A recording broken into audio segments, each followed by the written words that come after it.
بسم اللہ الرحمن الرحیم۔ السلام علیکم ناظرین گرامی، حضرت لوط علیہ السلام اللہ کے ایک برگزیدہ نبی تھے۔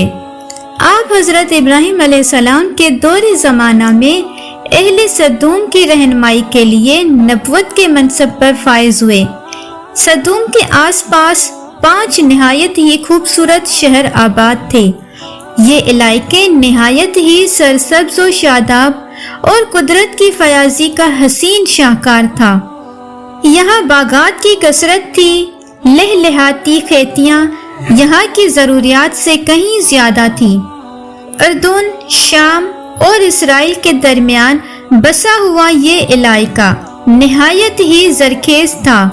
یہی وجہ تھی کہ آس پاس کے بستیوں کے لوگ بھی اپنی معاشی اور غذائی ضروریات کو پورا کرنے کے لیے ان بستیوں کی طرف آتے تھے، مگر یہ بات سدوم کے لوگوں کو بالکل بھی پسند نہ تھی۔ ان کے خیال میں ان کی بستیوں میں پیدا ہونے والے پھلوں، اناجوں اور سبزیوں پر صرف ان کا ہی حق تھا۔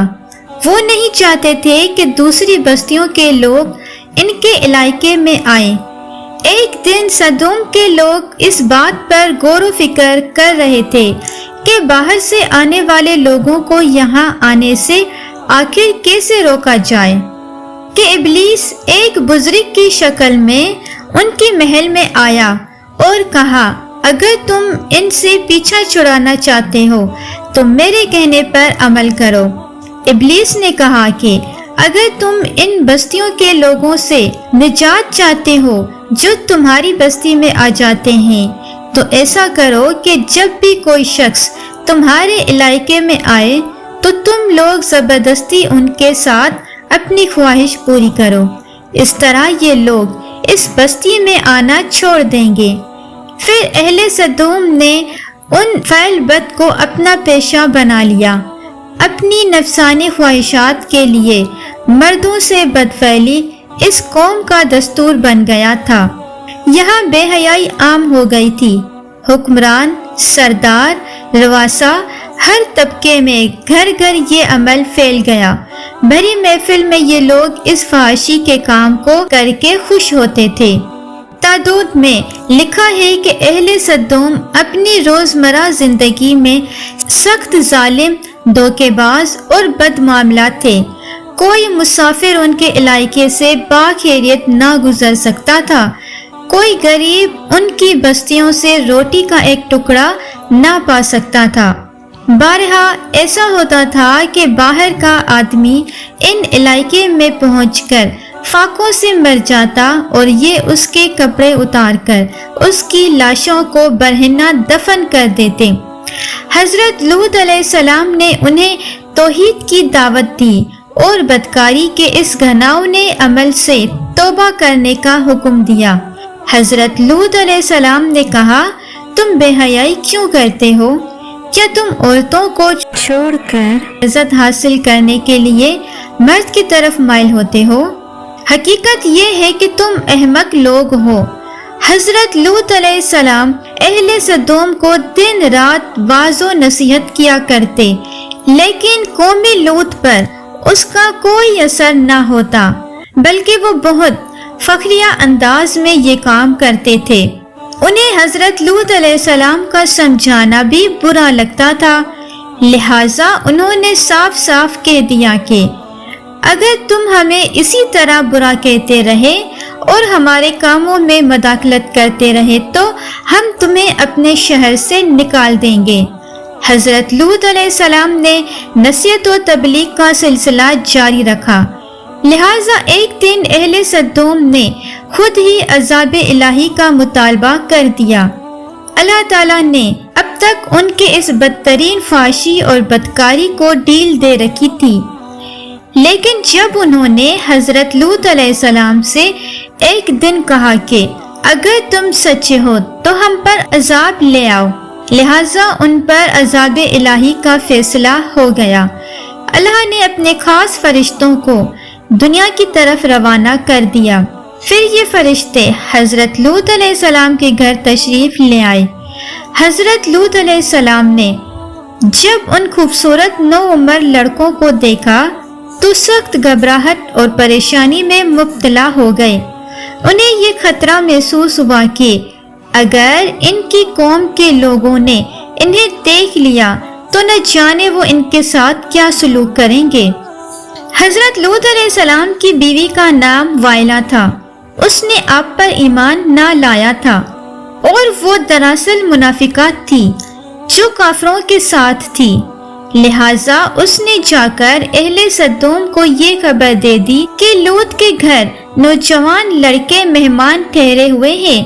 یہ سن کر بستی والے دوڑتے ہوئے حضرت لوط علیہ السلام کے گھر پہنچے۔ حضرت لوط علیہ السلام نے کہا، اے قوم، یہ جو میری قوم کی لڑکیاں ہیں یہ تمہارے لیے جائز اور پاک ہیں۔ اللہ سے ڈرو اور مجھے میرے مہمانوں کے سامنے رسوا نہ کرو۔ کیا تم میں سے کوئی بھی شائستہ آدمی نہیں؟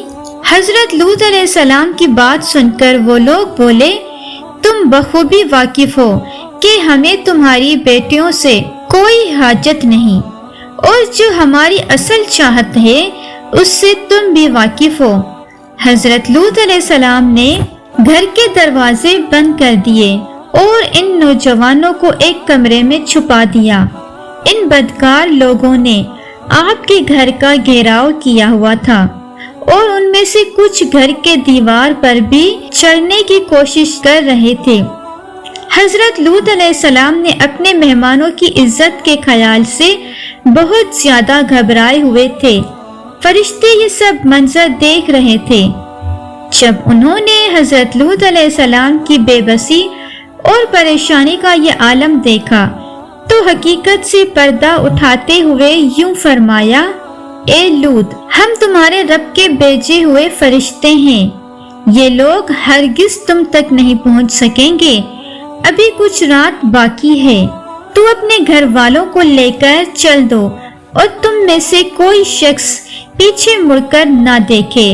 اہل سدوم حضرت لوط کے گھر کا دروازہ توڑنے پر آ گئے، لہٰذا حضرت جبرائیل علیہ السلام نے گھر سے باہر نکل کر اپنے پر کا ایک کونا انہیں مارا، جس سے ان سب کی آنکھوں کے ڈیلے باہر نکل آئے اور بصارت زائل ہو گئی۔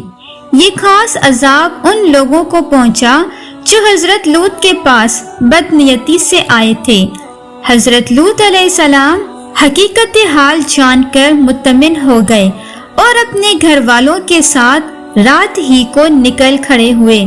اس وقت ان کی بیوی بھی ان کے ساتھ تھی، لیکن کچھ دور جا کر وہ واپس اپنے قوم کی طرف پلٹ گئی اور قوم کے ساتھ جہنم رسید ہو گئی۔